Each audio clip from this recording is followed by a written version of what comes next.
undertaken under a regime of responsible mining. The various consultations held by the Mining Study Group point to at least 6 general policy concerns. 6 general policy concerns. The first one is the proper valuation and protection of the ecology and biodiversity, environmental. Second is institutionalizing responsible mining for both large and small, with special attention to environmental and ecosystem impact and the rights of the indigenous peoples and host communities. The third general mining policy concern is ensuring optimal and equitable benefits from mining for local and national economic and social growth.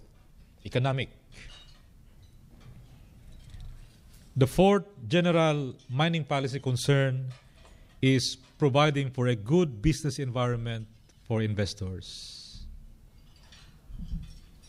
The fifth one is strengthening institutional and governance capacities to ensure proper regulation and maximum benefits. And the last but not least general mining policy concern is considering climate change and disaster risk reduction as major concerns every time there is a need to decide whether or not to pursue a mining project. So there are policy focus areas where government is very closely evaluating, trying to find the answers to the issues leading to a very responsive mining policy. One focus area is the no-go zones. No-go zones means areas close to mining. And in looking into these focus areas, the concerns are about addressing the increasing concerns on protecting prime agricultural lands as a matter of food security. Everyone knows that food security is a banner program of this administration.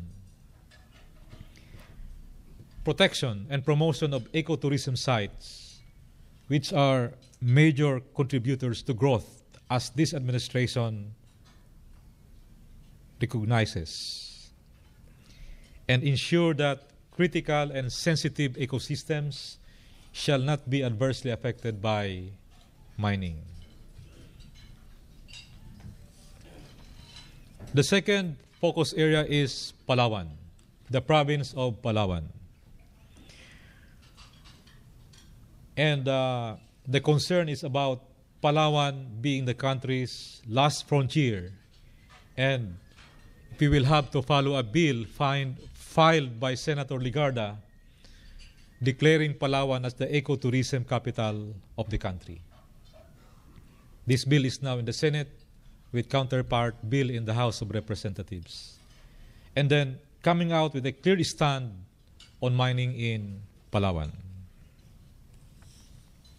The third policy focus area is the review performance of mining operations, which is to address the issue of ensuring compliance with the law and to rationalize mineral development and utilization in line with the principle of sustainable development. The focus area number 4 is auctioning of areas with known reserves, so that the consideration is government will be able to collect additional share through negotiation, and at the same time be able to weed out speculators and provide for a level playing field. We are not talking here of pending mining applications. We are just speaking here of areas with known or verified mineral reserves.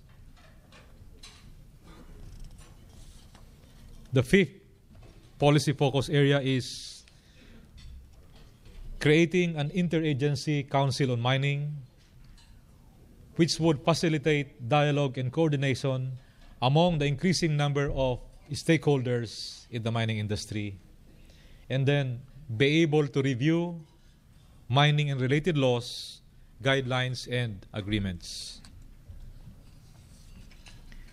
Focus area number 6, study of equitable benefit sharing schemes. The discussion or concern is looking into terms for equitable benefit sharing among the government, local government units concerned, and local communities, as well as existing taxes and fees and incentives. Number 7, imposition of higher regulatory fees and charges.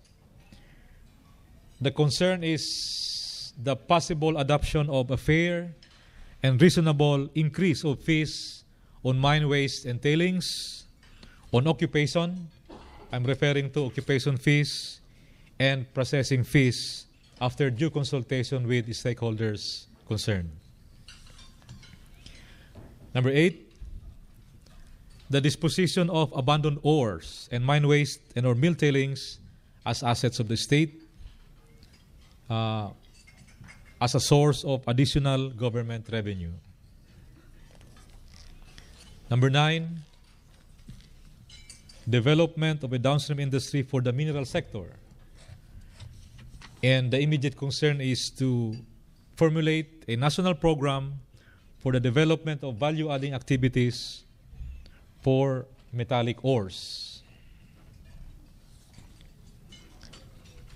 Number 10, mineral reservations. The discussion is to establish more mineral reservations for potential strategic minerals and support the development of strategic industries. The establishment of mineral reservations must be forward-looking and must respect existing rights.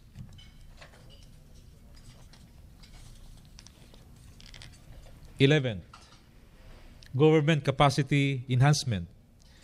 The concern is to strengthen capability of government agencies concerned in carrying out their mandates and functions. And this would involve not only the MGB, but also other agencies of government who, in one way or the other, are involved in the regulation of mineral resources of the country. Creating a task force against illegal mining. The concern is to institutionalize a stronger force of government to counter the growing illegal mining operation.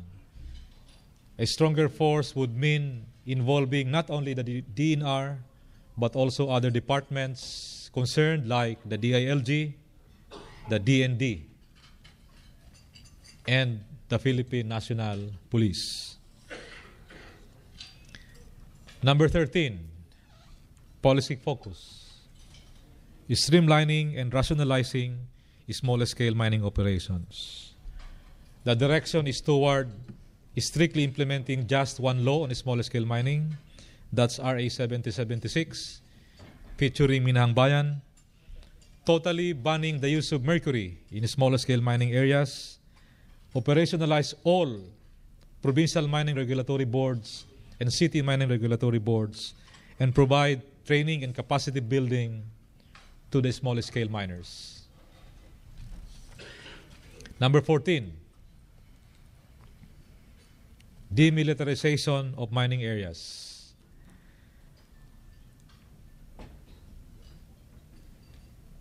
To strictly disallow unreasonable deployment of military and police personnel in mining areas. This reflects the perception that mining projects are militarized areas. Number 15, focus area, integration and streamlining of procedures and processes, featuring the creation of a one-stop shop for processing of mining applications that would include other government agencies like the NCIP, the DTI, among other government agencies that may be concerned. Establishing a central database system for the minerals industry to include data from wealth accounting and total economic valuation. And coming out with a unified map, one map that will contain all the data and elements necessary for mining projects. Number 16, pursuing enrollment in the EITI. In fact, even minus the mining policy, the DNR is now involved in a project with UNDP so that this initiative can be done even without the mining policy. Number 17, focus area, providing for clear and responsive environmental standards to address and effectively respond to environmental incidents related to mining. And the last but not least focus area, providing for programmatic AIA. A programmatic EIA, as compared to the existing EIA, would apply to a wider area rather than to a project. So that if one would want to open a mining project in, say, a barangay in Claver, Surigao del Norte, the programmatic EIA will have to cover the entire mineralized region of Surigao del Norte. So that's how a programmatic EIA would come out.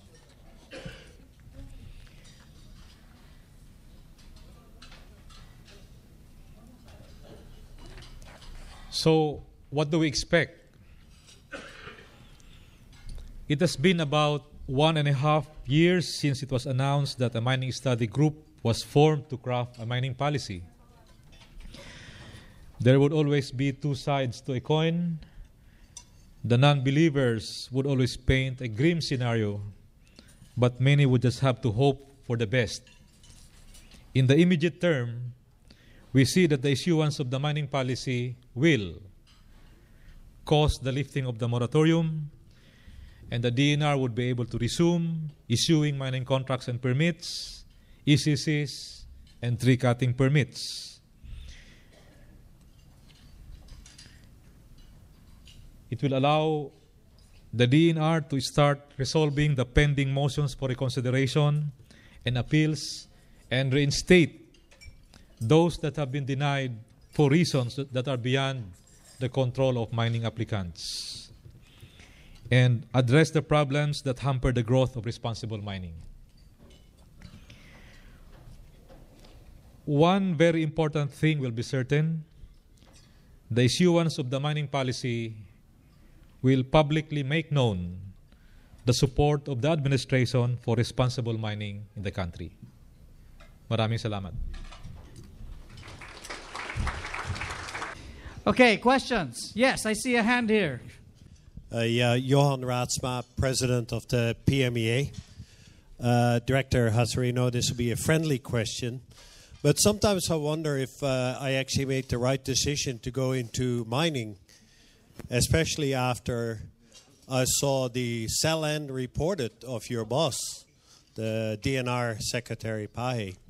27 million pesos net worth after having worked in government all his life. I knew I made the wrong decision, but my heart is with mining.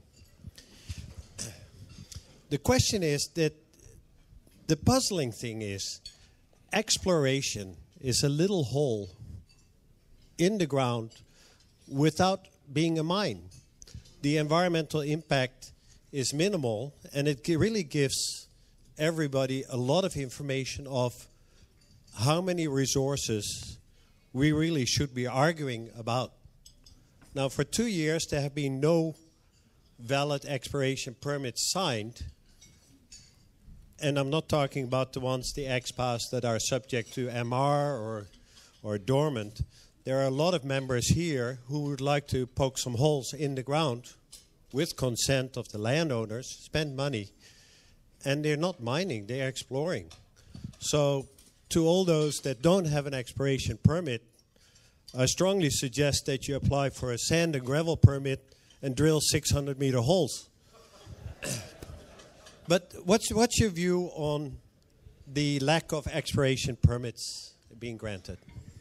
It looks like many of them think that when we explore, we mine, or any exploration project, all exploration project for that matter would ripen to mining projects. For instance, let me take the case of Palawan. In one of the draft mining policy involving Palawan, the provision is the proposed provision is to allow an MPC holder to continue doing exploration in Palawan, but he will not be issued with a mining permit. So we have been myself personally, I myself have been doing extra effort to explain the difference between exploration and the other stages of mining. I have promised you, or I have informed you during the last PIMEA meeting, that we will be recommending to the Office of the President the lifting of moratorium for the for the approval of exploration permits. We are progressing. It's just that government really moves slowly, but we're getting there. So if with or without the mining policy, I'm optimistic that we will start moving in terms of exploration permits issuance. Aaron Hawley, Roxex Limited, Director. Could you speak? Aaron Hawley, Roxex Limited, Director. Thank you. At the beginning of your speech, you basically said that DNR was the most active employer, yet throughout your, I suppose, mandate, you didn't actually outline what you're doing on the ground to educate the locals about mining, exploration, and the benefits to the community. Can you please outline to us what you're actually doing?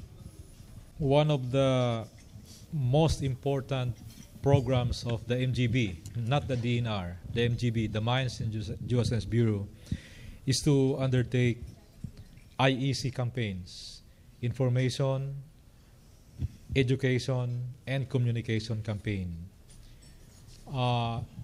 That major program is being undertaken